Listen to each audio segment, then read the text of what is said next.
Bismillahirrahmanirrahim. Hormatly musulman dowallar, bizler zähmet çekip çağalarymyza öwretmeli zadymyz gadymdan gelýän pak agydamyzdyr. Hükman Hazret Abu Mansur Maturidi'nin yolunda bolmaly. Aqidesi salim bolmadyk insan özüni insan güman etmesin. Bir adamda dogry aqida bolmasa, ol adam gumrah betbaxtdyr. Aqayet bilmegen imanı kemdir. Emel herçen eder, nuqsany jemdir. Aqidesi bolmadan imanı hatardadır. Hawa qadarly dinlejiler we tamaşaçy dowallar, bizim birimiz aqidany bilip iman bilen şonda sabit durmagymyzdyr. Aqida da insandan saýylajak. Sizler aýdypdyrlar, bizlere oňça aqida öwredildi, soňra Qur'an öwredildi. Bu aqidamyz hükmen öwrenmeli. Temaptajaglaryň dodağından aman alar ýar. Aqida bilmegen şeytana ýyldyr.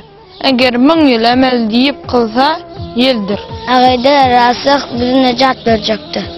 Aqida rasyh bizi nejat berjekdi. Şeýle bolsa insini çekýär, çağalarymyzyň mektep okuwynda öwrenýän aqidasyny.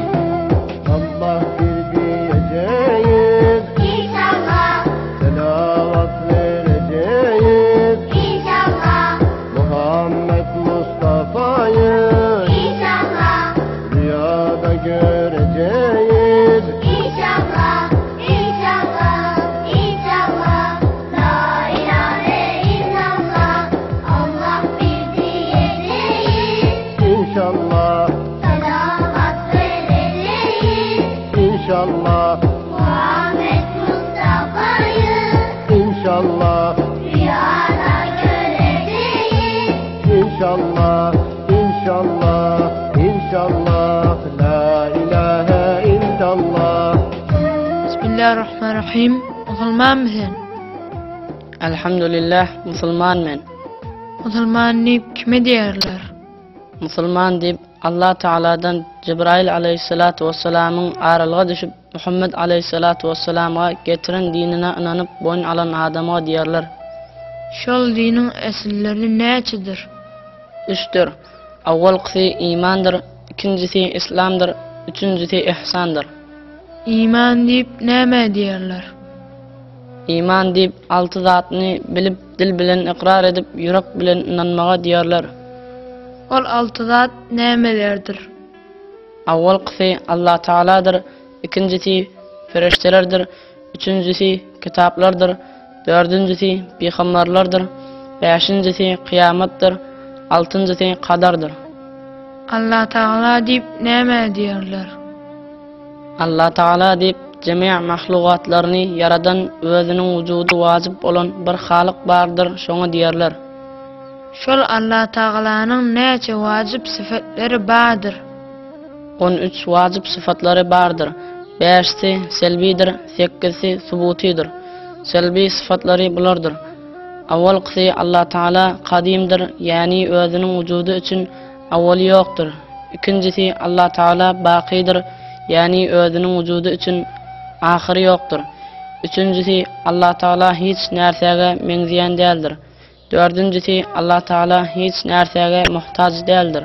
Beşincisi Allah Teala birdir, yani şeriki yoktur. Subuti sıfatları bulardır.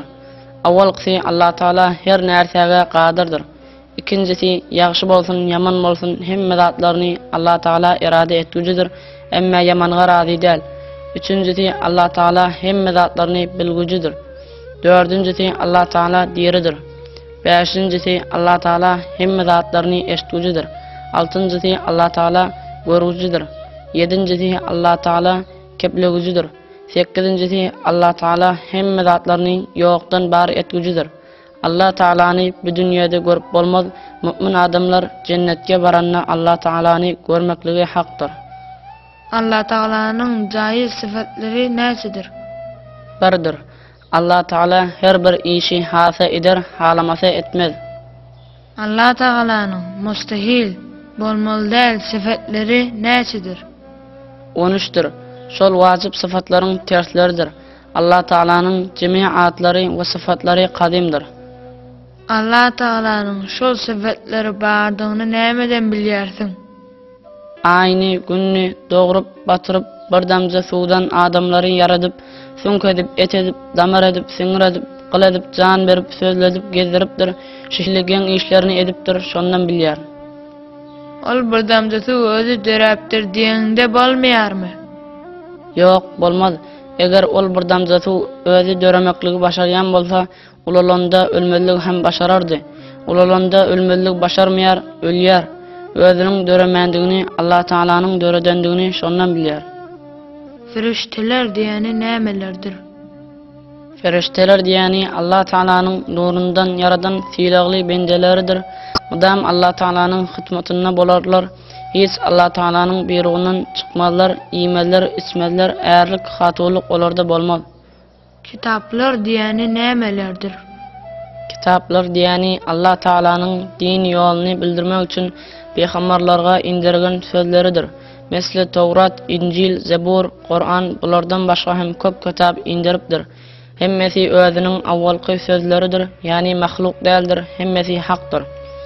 Muhammed aleyhissalatu vesselam'a Qur'an gelenden soň hemmesi Qur'an bilen mensuh bolandyr. Qur'andan soň kitap inmez. Muhammed aleyhissalatu vesselam'dan soň peýgamber gelmez. Ta kıyamatgacha Muhammed aleyhissalatu vesselam'yň şeriaty bilen amel etmelidir. Peýgamberler diýeni nämelerdir? Peýgamberler diýeni Allah Taalanyň dogry ýoluny bildirmek üçin halklarga ibergen bendeleri we elçileridir. Peýgamberleriň näçe wajyp syfatlary bardyr? 4 wajyp syfatlary bardyr. Awwalky peýgamberler zirek we akyllydyr. Ikincisi peýgamberler Allah Taalanyň jemi buyruklaryny halklarga ýetirgendir. Üçüncüsi peýgamberler hiç yalan sözlen däldir. Dördüncüsi peýgamberler hemme günah işlerden saklanandyrlar. Peýgamberler biz kemin ýerler, içerler, uklarlar, emme ala kemin, juzan kemin adamlaryň tabiaty gaçar ýaly yaman keseller olarda bolmaz. Peýgamberleriň awwalky Adam aleyhissalamdyr we ahyrky Muhammed aleyhissalatu vesselamdyr. Bularyň arasynda peýgamber köp sany belli däldir.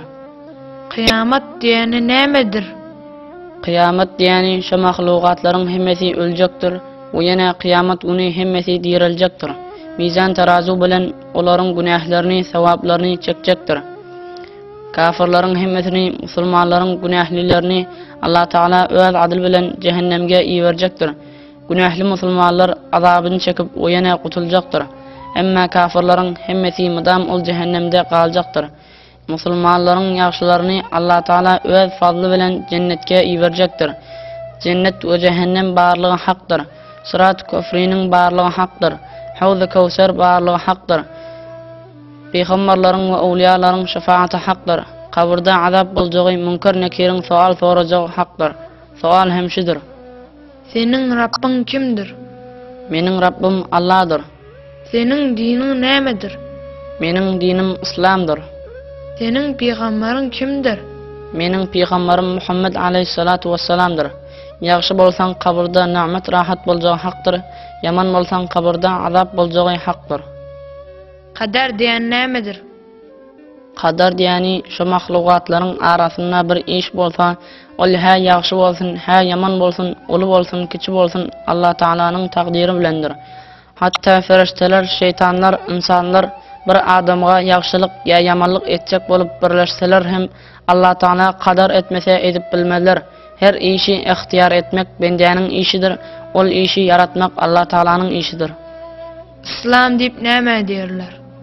İslam diýip Allah Taalanyň buyuran işlerine boyun berip buyurmayan işlerinden kaçmaga diýerler.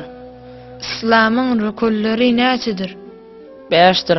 Awwalky eşhedü en la ilahe illallah we eşhedü enne Muhammeden abduhu we rasuluh diýmekdir manasyny bilip.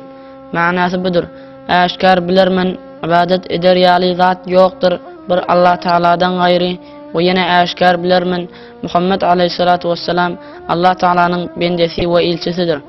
İkincisi namaz okumakdyr. Üçüncüsi maldan zakat bermekdir. Dördüncüsi Ramazan ayı roza tutmakdyr. Beşincisi tağatı bolsa haz kılmakdyr. İhsan diýeni nämedir? İhsan diýeni Allah Taala üçin hytmat etmekdir. Sen ony görýän ýaly bolup, sen ony görmeseň de ol seni görýändir. Sağ ol damalla, Tanrıya kal. Sıratı geçeceğiz İnşallah. Kevserden içeceğiz İnşallah. Muhammed'in aşkıyla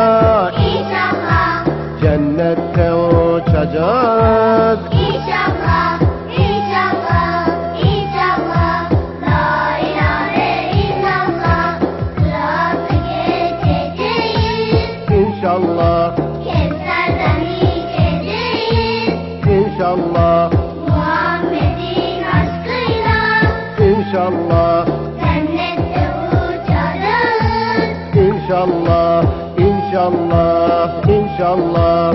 La ilahe illallah, inşallah, inşallah. La ilahe illallah. Hawa dawallar, şüpek agydamy bilip emel etmek bizler için hükmen gereklidir. Ta indiki barnamaçyly hoş Allah ýaryndy.